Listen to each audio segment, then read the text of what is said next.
Hello guys, welcome back to my new blog video. আমি চলে এসেছি আবার একটা নতুন মিনি ব্লগ নিয়ে তোমাদের কাছে।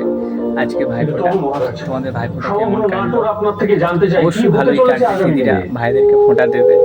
সেম আমার দিদিও আমাকে সকালবেলা ঘুম থেকে উঠে আমাকে ফোঁটা দিয়েছে, মিষ্টি মুখ করিয়েছে। আর সত্যি বলতে আমি যে লাইনে কাজ করি, মেডিসিন লাইনে, সেই লাইনে ছুটি বলতে সত্যি নেই, আজকে হলিডে আছে তাও যেতে হয়েছে। আমি বাড়িতে ছিলাম না, আমাকে যেতে হয়েছে। মানে আমি মেডিসিন লাইনে কাজ করি তো, মানে ওষুধ বা ওষুধের মানে ওষুধ তো জানেন তো, মানে ওষুধের বড় বড় হাসপাতাল, ডাক্তারখানা, মানুষের এখন ওষুধের খুবই প্রয়োজন। মানুষ আমার মধ্যে নানান রকম রোগ হয়, রোগ হচ্ছে, হবে, এরকম হতে থাকবে। সেই জন্য আমাদেরকে ওষুধ সাপ্লাই তো সবসময় করতে হবে। মানে আমাদের বয়সের লোকেরা বসে থাকে, সেই জন্য আমাদেরকে যেতেই হবে।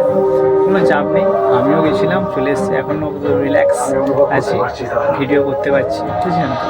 আপাতত দিদি মানে সকালবেলা পায়েসটা করে দিতে পারেনি, সে আপাতত করে তার বাগনানে গেছে তার দাদাভাইকে ফোঁটা দিতে। সে আপাতত ফ্রিজে পায়েসটা রেখে দিয়ে গেছে, আমি এখন সেটাই খাবো, বুঝছেন। দেখো দেখো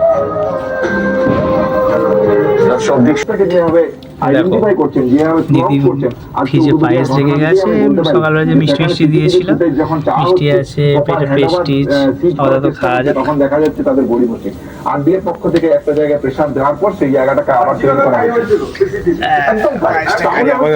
যে এই যে যখন এমন ভাবে প্রোটোকলটা সাজিয়ে দেওয়া হলো যে বিচার ব্যবস্থার জায়গা থেকে আমি কিছুই পাবো না, আবার উল্টো দিক থেকেও এটা আমাদের শিক্ষা নেওয়ার প্রয়োজন আছে। সেই জায়গা থেকে আমি বলতে চাই যে সাধারণ মানুষের কাছে আমি একটা অ্যাপিল করতে চাই, আজকে নারী সুরক্ষার জায়গা থেকে, এবিপি আনন্দের চ্যানেলের জায়গা থেকে বলতে চাইছি যে আপনারা কোনো রাজ্যের বাইনারিতে যাবেন না।